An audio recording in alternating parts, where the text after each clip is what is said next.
มื้อนี้วันที่2 เดือน 8 2015เนาะที่เราเรียวเห็นนี่แม่นอุโมงค์บอททอมเอาเลทเข้าหาเฮือนจักของหอยลำพันธ์ใหญ่เฮาเนาะเราจะแล่นมานี้เนาะเกี่ยวมาหาเฮือนจักเฮานี้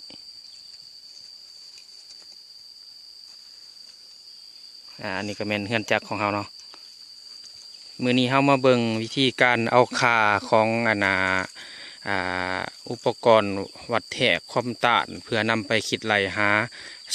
สเตรสแล้วก็สเตรนเนาะนอกจากนั้นแล้วก็จะมีอุปกรณ์วัดแทกเอาค่าของน้ำซึมอยู่ถ่ายอุโมงค์เท่านี้เนาะเราไปเบิ่งวิธีการเอาค่าตัวจริงว่าเอาแบบใด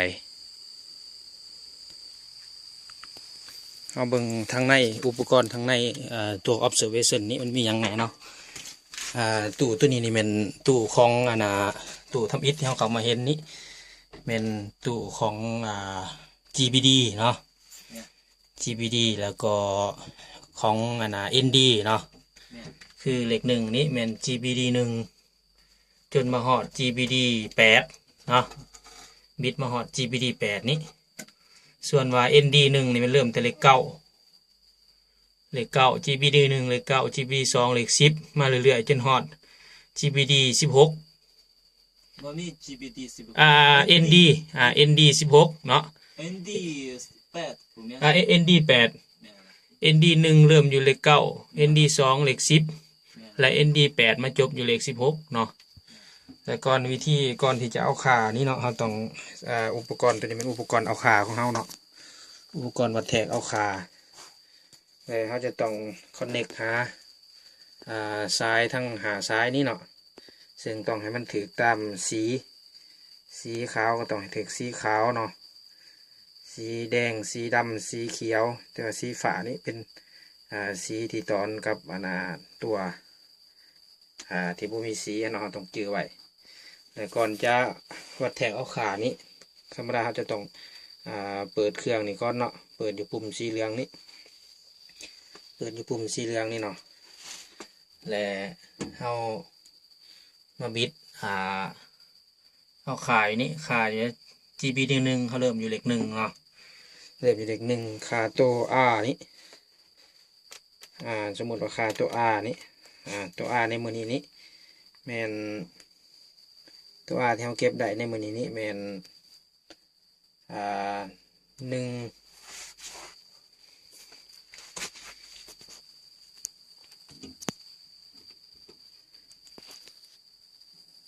ค่าที่เราเก็บได้ในมือนี้แมน77.90นี่เป็นค่าของความต้านนี่เนาะเราต้องบิดมาใส่ความต้านหลังจากได้ความต้านของ GBD 1แล้วเราก็บิดมาใส่ค่าของ Z หรือว่า resistance ratio นี่เนาะ resistance ratio เราบิดมาใส่เราก็ได้ค่านี่เนาะค่าที่เราได้เราก็จะจดบันทึกลงในเจียบันทึกเพื่อไปป้อนเขาคอมพิวเตอร์คำนวณหา strain ของเราเนาะหลังจากได้ค่าความต้าน resistance แล้วเราจึงบิดไปปุ่มต่อไปอีกบิดไปอีกเป็น GBD 2เนาะGBD 2นี่เรามันเสีย GBD 2เข้ามาเริ่มเอาค่าความต้านอีกเนาะค่าความต้านของ GBD 2ในมือนี้นี่มัน77.52เนาะหลังจากนั้นเราก็บิดไปหาZ อีกเนาะเพื่อเอาค่าของresistance ratio ฮะทีนี้เราก็จะได้ค่าเราเห็ดไปเรื่อยๆจนหอดจนจบหมดเลยเนาะคือค่าของ GBD ฮะเริ่มจากเลข1ไปหอดเลข8เนาะแล้วก็ ND ฮะเริ่มจากเลข9หอดเลข16บล็อกตัวนี้สำหรับ2อุปกรณ์ฮะเนาะ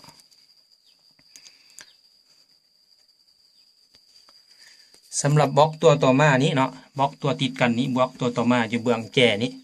เป็นตัวเขาก็ใส่อุปกรณ์ตัวเดียวกันแหละ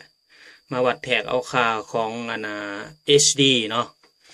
HD ซึ่งทั้งหมดมันจะมีอยู่8คู่หรือว่า16โตเนาะตัววัดแทกเอาสเตรน2ทิศทางนั้นซึ่งว่า HD อยู่เลข1นี่จะเป็น HD 11อยู่เลข2จะเป็น HD 12เลข3คือ HD 21เลข4เป็น HD 22 มาเรื่อยๆจนหอด HD อันน่ะ82แม่น HD 82จบอยู่16แม่น เนาะถือว่ามันมี8คู่เลยเนาะอันนี้วิธีวัดแทกเอาค่าของ HD เขาจะใส่อุปกรณ์อันเดียวกันกับ GBD กับ ND เนาะส่วนบล็อกสุดท้ายอยู่ในตู้ observation ตัวนี้แม่นบล็อกของpiezometer เนาะ แม่นล่ะ อุปกรณ์วัดแทกเอาระดับน้ำซึมออกมาจากปากอุโมงค์เขานี้ซึ่งว่าเฮาก็ใส่อุปกรณ์วัดแทกเอาคือกันกับอยู่เบื้องด้านซ้ายเนาะอุปกรณ์ของเฮาก็แม่นตัวนี้เป็นอุปกรณ์วัดแทกเอาระดับน้ำซึมเนาะวิธีการละเอียดหยังต่างๆนั้นจะแม่นอันเดียวกันกับอยู่เบื้องด้านซ้ายเนาะซึ่งเฮามีทั้งหมดอยู่ในนี่สี่สายเนาะเราต้องคอนเนคหาสายทั้ง4สายนี้แล้วก็ปิดเอาขาต่างๆเนาะอยู่ในบล็อกของ PD นี้เนาะมันจะมี PD 1 ฮอด PD 6 PD 1ก็เริ่มจากเลข1นี่เนาะ PD 2ก็มาเรื่อยๆจนฮอด PD 6อยู่เลข6นี้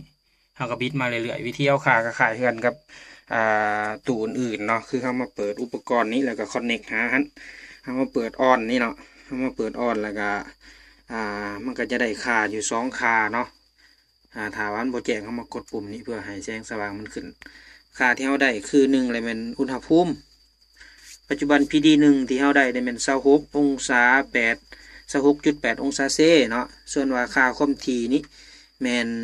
7 9 3 4จำ4อันนี้เป็นความถี่ที่เฮาได้หมายว่าแต่ละตัวเฮาจะได้ความถี่กับอุณหภูมิเพื่อไปคอนเวิร์ตเป็นแรงดันคือเฮาเว้าหั่นเนาะแรงดันตัวนั้นก็จะมาคอนเวิร์ตเป็นระดับน้ำซึมเนาะอยู่ใน Excel หั่นเนาะอันนี้แม่นอุปกรณ์ทั้ง4ประเภทอยู่ในอุโมงค์เบื้องทางออกของเฮือนจักรเฮานี้เนาะค่าที่เฮาได้หั่นนะเขาก็จะมาจดบันทึกลงในเจียบันทึกนี้ซึ่งว่าเจียบันทึกตัวนี้จะต้องเอาข้อมูลไปคีย์เข้าในคอมพิวเตอร์เพื่อคิดไล่หาstrain แล้วก็ระดับน้ำซึมคือเฮาว่าผ่านมาหั่นเนาะอันนี้เจียบันทึกค่าในแต่ละวันที่เฮาได้